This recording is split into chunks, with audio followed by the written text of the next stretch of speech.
ní àná ni a gbọ́ pé arákùnrin kan tí orúkọ rẹ̀ ń jẹ́ Lawrence Sibusizo, I don't know, ọmọ ìlú Ghana ni wọ́n pè é, gẹ́gẹ́ bí ìròyìn tá gbọ́ wípé ó lọ sórí Facebook account ẹ̀, ó lọ post fídíò kan síbẹ̀. Lẹ́yìn ìgbà tó post fídíò yìí, ó wá lọ gbẹ̀mí ara rẹ̀ nínú igbó kan. Báwo ló ṣe ṣẹlẹ̀? Ẹ fìdílé nǹkan, ẹ jẹ́ jọ máa bá ọ̀rọ̀ yìí lọ. Lawrence jẹ́ ọkùnrin tí òun àti arábìnrin tẹ̀ ń wò lókè tí wọ́n jọ ń fẹ́ra wọn tẹ́lẹ̀tẹ́lẹ̀ rí. Lásìkò tí wọ́n fẹ́ra wọn, ọmọkùnrin yìí ó ní gẹ́ẹ̀ yẹn lóyún, ó bímọ. Ó ní along the line ló mọ̀ pé kì í ṣe ọmọ òun. Ó lóun dẹ́gbà, òun dáríjì, wọ́n tó move on. Ìgbà tó wá ní lady yẹn, ó wá ní accident kan tó jẹ́ wípé ó máa gbowó lọ́wọ́ àwọn force kan, ṣáájú máa gbowó lọ́wọ́ ìjọba. Lásìgbà yẹn ní gẹ́ẹ̀ yẹn ti misbehave sóhun.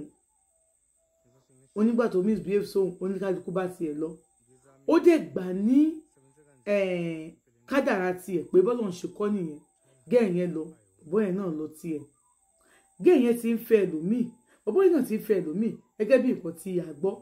Nígbà tó yá, gẹ́ẹ̀ yẹn wá padà wá bá bàbá yẹn.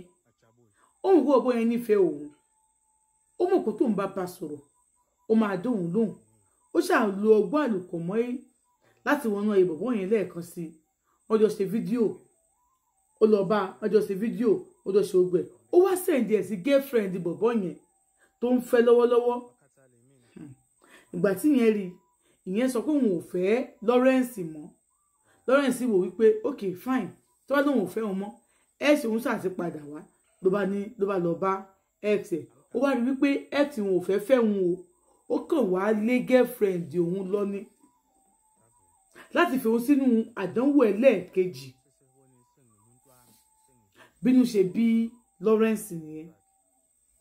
Ó wá invite ẹ̀, ìyẹn girlfriend yìí tó ti di ex ẹ̀ yìí, ó invite ẹ̀. Nígbà tó invite ẹnu mọ́tò, wọ́n jọ ń sọ̀rọ̀, ọ̀rọ̀ di pé wọ́n lágídí fúnra wọn.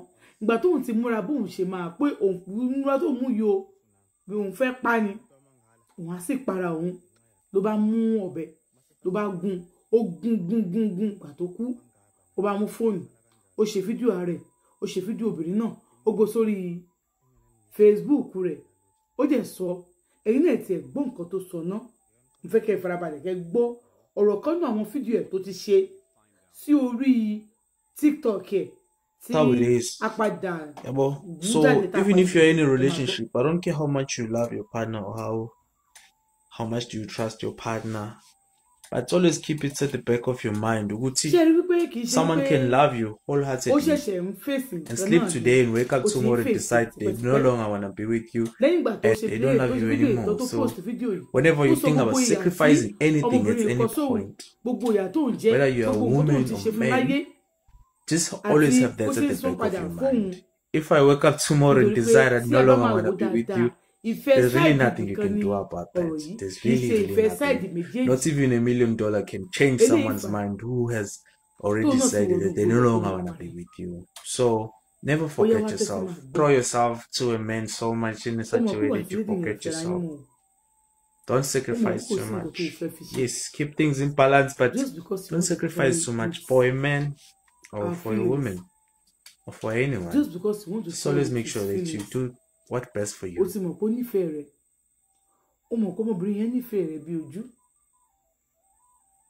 Kò sígbà tí má dọ́dọ̀ ẹ̀ ó máa accept mi padà ní. Ó mọ̀ kọ́ ọmọkùnrin yẹn nífẹ̀ẹ́ bí ojú. Kò sígbà tó bá débẹ̀ ó máa accept ẹ padà ní. Eléyìí fà á, òun àmùṣeré. Tí wà tẹ́ntẹ́ ẹ bá jọ ń fẹ́ra yín bá ti ní problem, òun ló máa pè next. Ó dẹ̀ mọ̀ pé kò sí nǹkan tó fẹ́ fi ṣe. Ẹ má jẹ́ àmọ́ ẹ̀dẹ́mi ara wa légbodò. Ìfẹ́ kì í ṣe kú. Ẹjọ́ kò ní ká para wa nítorí ìfẹ́. Tó bá ti rí pé ẹni tó ń fẹ́ kò nífẹ̀ẹ́ rẹ, pọ̀ sókè kó rajà. Tipá ò tajà, tipá ò rajà. Tẹ́ni tó bá fẹ́ rajà lọ́wọ́ ẹ̀ tó bá lóhun ò tà, ṣó fi tipátipá mu lórí igbá ẹ̀ ni.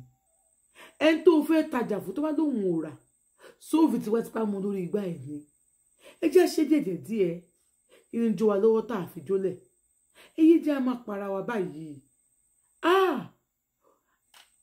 a ṣẹ̀ṣẹ̀ parí oní pẹpẹ súùpù ni o bọ́kùnrin ṣe hot nínú ìfẹ́ obìnrin náà ṣe wà hot nínú ìfẹ́ bó ṣe ń break heart ọkùnrin ló ń break heart obìnrin ta ló sọ fún ẹ wípé ò ní rí tiẹ̀ má sọ bẹ́ẹ̀ ìwọ ni kó o tún wẹ̀wẹ̀ kó o túra mú kó o gbogbo ìwà tó bá wù ní previous relationship rẹ tí ò jẹ́ kó sí ẹ̀ débi tó wà òkè ìyẹn ni kó o pààrọ̀ ọ̀pọ̀ ìgbà ìwọ kọ́ ni problem o ẹni tó ń bá nájà ló ti mọ̀ pé òun ò rẹ́dí àti rajà ẹ ló jẹ́ kó máa manipulate ẹ tó fi wá dàbí wípé ìwọ ni problem a ò ní fọjọ́ ọlọ́jọ́ lọ.